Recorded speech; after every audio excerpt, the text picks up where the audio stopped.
La FIFA peut dire ce qu'elle veut, l'héritage à aujourd'hui est négatif. Les chiffres sont là. Il y a beaucoup d'écrits, beaucoup de publications sur le sujet et qui démontrent très bien que l'exagération dans les cahiers de charges, etc., parce qu'on vous demande des choses qui ne servent pas à grand-chose. Exemple, on va vous demander, je ne sais pas moi, sur un stade quelconque, 5000 places pour journalistes. Jamais il n'y aurait 5000 places assises pour journalistes. Jamais il y aura 5000 journalistes assis à ces places-là. C'est des places très coûteuses. Je vous cite un exemple tout simplement. Vous voyez, la Coupe du Monde finalement c'est quoi? Ce sont des matchs. Et des matchs de football, c'est 11 joueurs contre 11 avec des remplaçants sur le banc de touche, un entraîneur, un staff, une surface gazonnée et 2 arbitres. Donc tout ce qu'il y a autour n'est que gadget, n'est que superflu.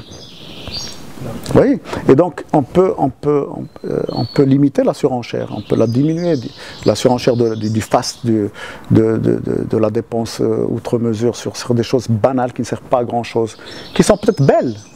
Je ne dis pas le contraire, mais qui ne servent pas le football. Parce que finalement, ceux qui jouent au football, ce dont ils ont besoin, c'est d'une surface bien gazonnée, bien arrosée, etc. Pas plus. Les joueurs eux-mêmes ne bénéficient pas, ne profitent pas de ce qu'il y a sur les sites, etc. Qui va servir une fois.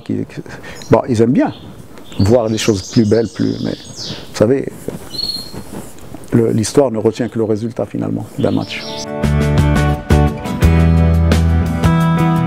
Déjà, le fait que la majeure partie de ces 63 voix soient africaines, c'est un honneur et c'est quelque chose qui me réconforte en tant que citoyen marocain. Je me dis, je revendique mon africanité, les frères d'Afrique m'ont rendu cet honneur, cette fierté que d'appartenir au continent, parce que la majeure partie de ces voix sont africaines. Bon, maintenant, pour le reste du monde, beaucoup de gens qui ont voté contre la candidature du Maroc voulaient en fait le Maroc, mais ils ont obéi à des pressions, ils ont obéi à des contingences qui ne sont pas maîtrisables, qui ne sont pas de l'ordre sportif ni de l'ordre de la logique. Vous savez, quand vous entendez que certains pays utilisaient toute leur puissance économique, politique, financière pour je ne dirais pas pousser des gens à voter contre le Maroc, mais tout au moins les inviter à voter contre le Maroc, c'est quelque part, il y a une anomalie qui dépasse le côté sportif, qui dépasse la logique même de la candidature, d'une candidature à un événement donné. Donc c'est pour ça que je vous ai parlé de géopolitique, de géostratégie, enfin de choses que le monde des sports, les sportifs normaux comme moi, comme vous, enfin comme ceux qui s'occupent de sport sur le terrain, ne sont pas capables de comprendre ces choses-là.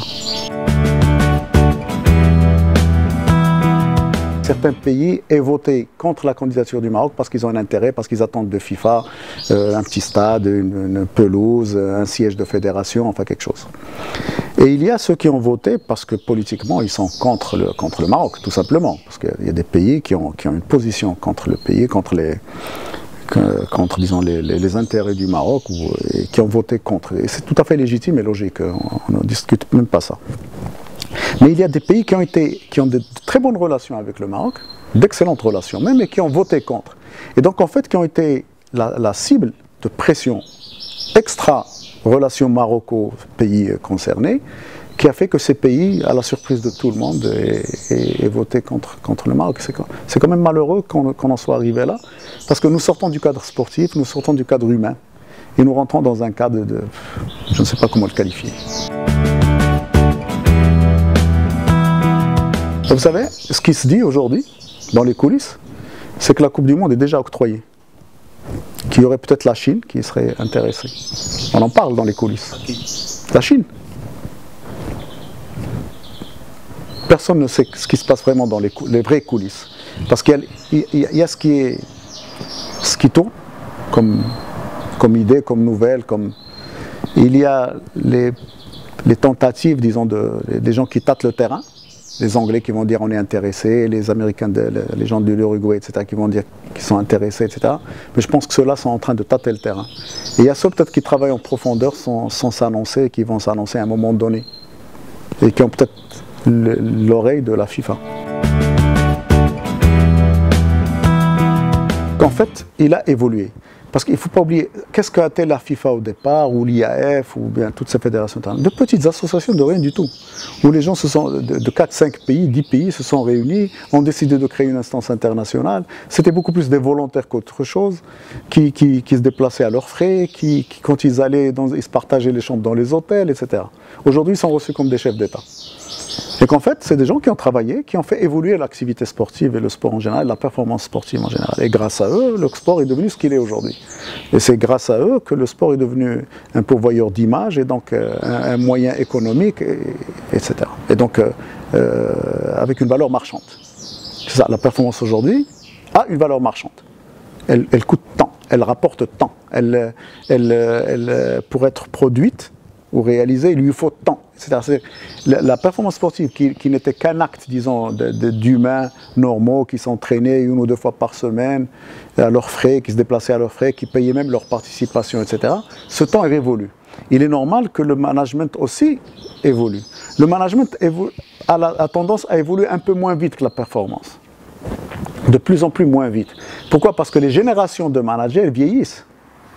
Et il est normal qu'ils aient des réflexes de conservatisme, etc.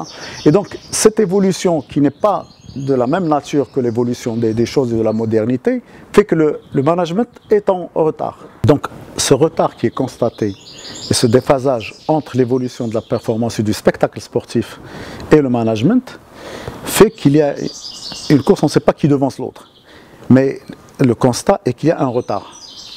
Et ce retard qui est dû aux générations différentes, les pratiquants n'ont pas l'âge de ceux qui les dirigent. Donc fait qu'il y a quelque part pas une mésentente, mais une incompréhension des choses. Et à chaque changement de génération, ne serait-ce que partiel, les générations nouvelles ont toujours quelque chose à reprocher aux générations anciennes. Aujourd'hui, ceux qui condamnent Blatter n'ont pas l'âge de Blatter, ils sont beaucoup plus jeunes que Blatter. Mais ceux qui dirigent aujourd'hui seront condamnés un jour par ceux qui sont aujourd'hui qui s'échauffent en touche pour prendre la place. Parce qu'on trouvera toujours quelque chose à reprocher aux dirigeants sportifs parce que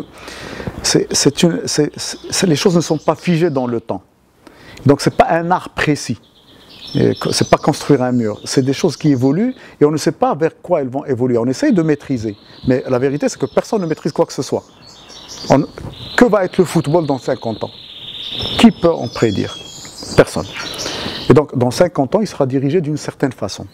Et les gens qui vont être là dans 50 ans le verront d'une autre façon, auront une conception du football qui va faire que probablement ce que nous faisons aujourd'hui du football ou d'un autre sport va être condamnable. Regardez ce qui se passe avec le dopage, etc. L'histoire du dopage.